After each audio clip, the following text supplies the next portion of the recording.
As February comes to an end, so does the month of love. We said yes to the dress, yes to the cake. Now it all comes together at the location, the venue. We finish our month of love series at Boulder Ridge. MTN's James Rowland was there and has more. December is the most common month for wedding proposals, which means come February, many people are planning their summertime nuptials. Today, I'm at Boulder Ridge, just south of Great Falls, to talk about wedding venues and some of the information about them you probably want to know. One of the first things the bride and groom have to do is make sure that they pick their venue, pick their date, and decide how many people they're going to have attend their wedding. Once that's done, there's several places in Great Falls to have a wedding.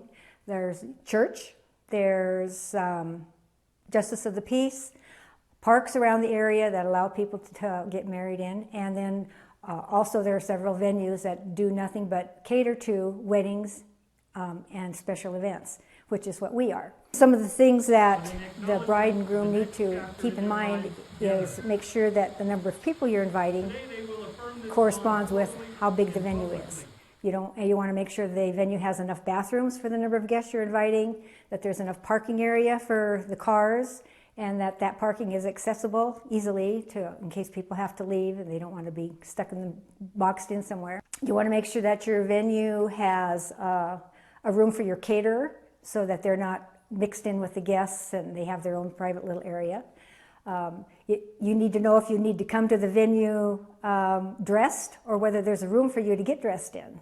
When you pick a venue, one more thing you want to be sure and ask them is when you can get in and when you have to be out.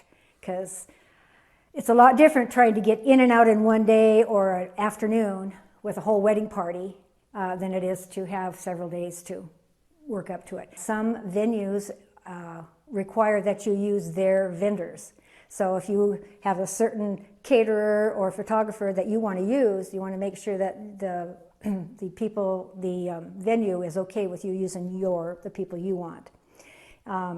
Usually you should take about 9 to 12 months to plan your wedding. This gives you time to set up your DJ, your photographer, your caterer, your cake, your flowers, all the things that go along with having a wedding that you want. I don't think there is a trend. I think every summer brings something new. We have people who have little private weddings up at our waterfall. We have weddings that they rent a tent and go out on our grassy meadow and have the whole wedding and reception and everything out in the grass.